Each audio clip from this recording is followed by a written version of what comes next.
بسم اللہ الرحمن الرحیم وبہ نستعین قال امیر المومنین علیہ الصلاۃ والسلام سلونی سلونی قبل ان تفقدونی۔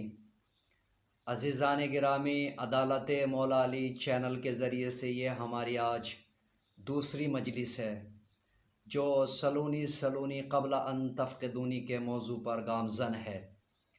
مولا کائنات نے ممبر کوفہ سے ارشاد فرمایا، مجھ سے سوال کرو، مجھ سے سوال کرو، اس سے قبل کہ میں تمہارے درمیان سے رخصت ہو جاؤں۔ سوال کرنے والوں نے سوال بھی کیے اور مولا کائنات نے بہترین انداز میں جواب بھی دیے، مگر کچھ ایسے حضرات بھی تھے جو مولا کائنات سے سوال علم حاصل کرنے کے لیے نہیں بلکہ علی کے علم کو پرکھنے کے لیے سوال کیا کرتے تھے۔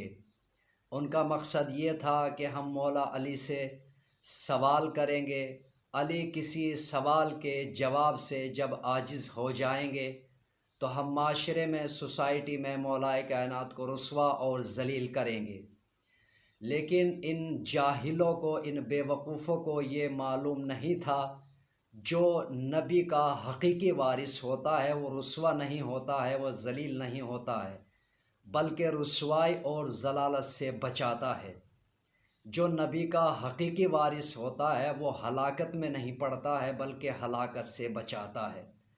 تاریخ میں مثنوی خلفاء آئے جنہوں نے خود اپنی زبان سے کہا کہ اگر علی نہ ہوتے تو میں ہلاک ہو جاتا، لیکن جو نبی کا حقیقی وارث ہوتا ہے، تاریخ میں کبھی اور کہیں یہ جملہ نہیں ملے گا کہ نبی کے حقیقی وارث نے یہ کہا ہو کہ اگر فلاں نہ ہوتے تو میں ہلاک ہو جاتا۔ خلیفہ ثانی نے خود اپنی زبان سے کہا ہے کہ پروردگار مجھے ایسی قوم میں باقی نہ رکھنا جس میں مسائل حل کرنے کے لیے اور مشکل حل کرنے کے لیے علی موجود نہ ہو۔ یہ آج بھی تاریخ میں رقم اور موجود ہے۔ تو جو رسول کا حقیقی وارث ہوتا ہے اسی کو زیب دیتا ہے سلونی سلونی کا دعویٰ، اور جو رسول کا حقیقی وارث نہیں ہوتا ہے وہ ہمیشہ یہ کہتے ہوئے نظر آتا ہے کہ اگر علی نہ ہوتے تو میں ہلاک ہو جاتا۔ علی نے ایک مقام پہ فرمایا، خدا کی قسم اگر میرے لیے مسند علم بچھا دی جائے تو میں توریت والوں کو توریت سے جواب دوں، انجیل والوں کو انجیل سے جواب دوں، اور یہ کتابیں خود بول اٹھیں صدقہ علی، علی نے جو کہا ہے وہ سچ کہا ہے۔ یہ کتابیں خود بول اٹھیں کہ جو علی نے کہا ہے وہ ہمارے اندر موجود ہیں۔ اور سچ بات تو یہ ہے عزیزان گرامی کہ مولا کائنات نے فقط جوانی میں ہی نہیں سلونی کا دعویٰ کیا ہے، بلکہ خانہ کعبہ میں جب آپ تشریف لائے تھے اور آتے ہی آپ نے فرماتا، یا رسول اللہ فرمائے توریت سناؤں، زبور سناؤں، انجیل سناؤں، قرآن سناؤں۔ علی نے آتے ہی دنیا میں یہ پیغام دے دیا تھا کہ اگر تم کو کچھ پوچھنا ہے اور جاننا ہے تو فقط اور فقط مجھ سے جاننا اور پوچھنا ہے۔ علی نے آغوش رسول میں آتے ہی دنیا والوں کو بتا دیا تھا کہ در در کی ٹھوکر کھانے کی ضرورت نہیں ہے، کوئی بھی مشکل ہو، کوئی بھی سوال ہو، تم میرے پاس آؤ، ہر ایک سوال کا جواب دوں گا، تمہاری مشکل کو میں آسان کروں گا۔ یہ ہے علی کا علم۔ اور ظاہر سی بات ہے کہ علی نے اگر یہ دعویٰ کیا ہے تو اپنے دعوے میں کھرے بھی اترے ہیں، مگر بعض حضرات نے دعویٰ کیا ہے مگر اپنے دعوے میں کبھی کھرے نہیں اترے۔ روایت یہ بھی کہتی ہے کہ علی کے علاوہ جس نے بھی سلونی سلونی کا دعویٰ کیا وہ رسوا اور ذلیل ہو گیا۔ تاریخ یہ کہتی ہے کہ کوفے میں ایک شخص آیا اور آنے کے بعد اس نے سلونی سلونی کا دعویٰ کیا۔ ایک شخص نے کہا، اچھا اگر تم نے سلونی سلونی کا دعویٰ کیا ہے تو میرے چند سوال ہیں، تم جواب دو گے؟ اگر پہلے سوال کا جواب دے دیا تو میں اور سوال کروں گا۔ سلونی سلونی کا دعویٰ کرنے والے نے کہا، پوچھو جو پوچھنا چاہتے ہو۔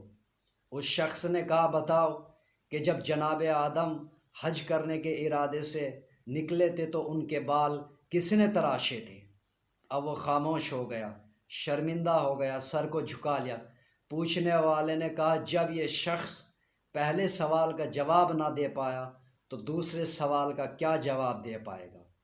تو تو جس نے بھی علی کے علاوہ سلونی سلونی کا دعویٰ کیا ہے وہ رسوا اور ذلیل ہو گیا۔